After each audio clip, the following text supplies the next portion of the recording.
Welcome back. Every day, hundreds of cattle producers across the country take time away from their operations to serve in leadership positions with groups like NCBA or their state cattle associations.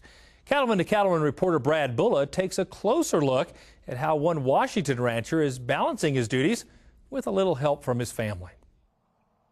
Because I grew up with cow-calf herd, it's been a passion of mine. I just love that whole cycle of life with the cow-calf. Larry Olberding will tell you that Washington is as good a place as any to raise cattle. He knows this firsthand, since he's the third generation of his family to live and work in this part of the Pacific Northwest. Well, this has always been a diversified farm, some crops and some cattle. It's changed over the years. We used to be farmer feeders. Situation dictated to get in the cow-calf business in the early 60s.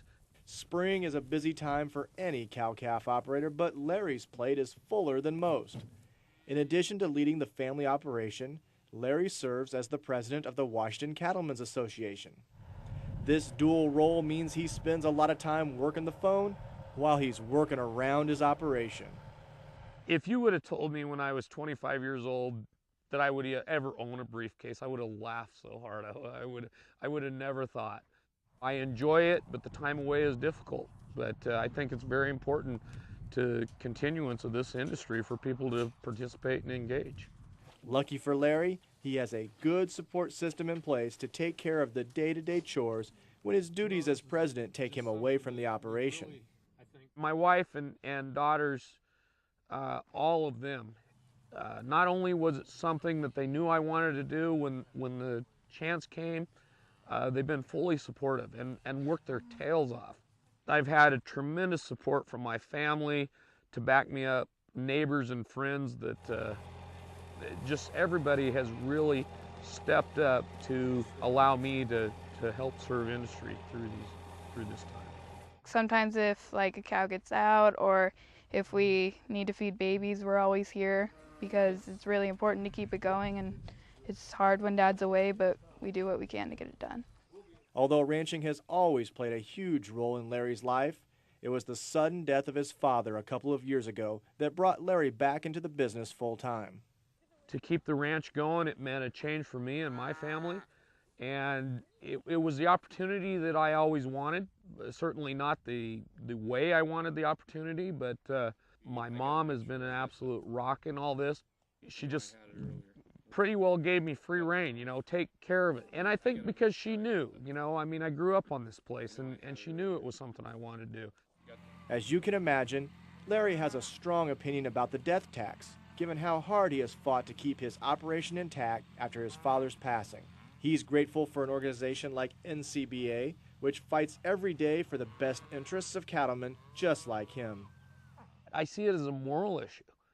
That those people have worked their tails off through their lifetime. They've built something up. They've decided to pass it on.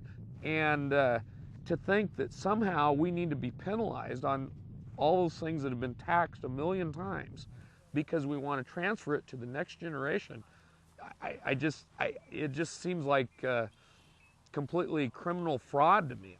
NCBA has people in Washington, D.C. I am someone that very much promotes being in contact with your legislators, national and state level. It's something I feel our industry's gotten better at. But if you don't have that backed up by an industry group that's there daily, kind of tracking those things, a lot of things happen that you wouldn't be aware of if you didn't have them there.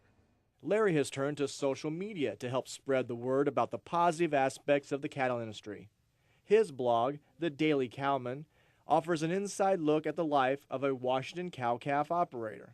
I'm proud of what I do. I want to share what I do daily, show people we're growing plant species, animal species, and at the same time, hopefully, being a profitable cattle situation.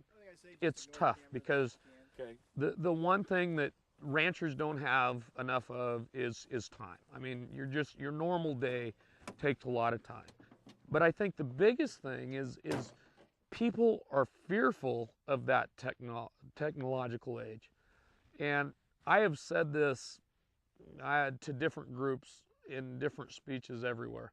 anybody who can raise cattle, who can deal with things like a uterine prolapse, they can open an email account or a Twitter account. They've got the intelligence and tenacity to do that. There's no doubt in my mind. Larry's passion for his ranch and for the beef industry is easy to see, and he's proud to carry on the tradition established years ago by his dad and granddad. I live in a house that my grandfather built. I worked the cows that came from cow families through the generations that my dad selected. I walked the ground that both of them worked and toiled on.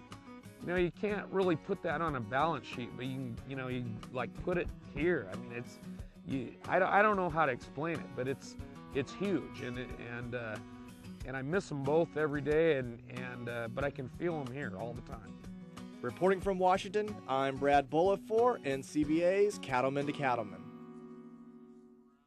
It's ranchers like Larry Olberding that make our industry great, and it's so important to be involved.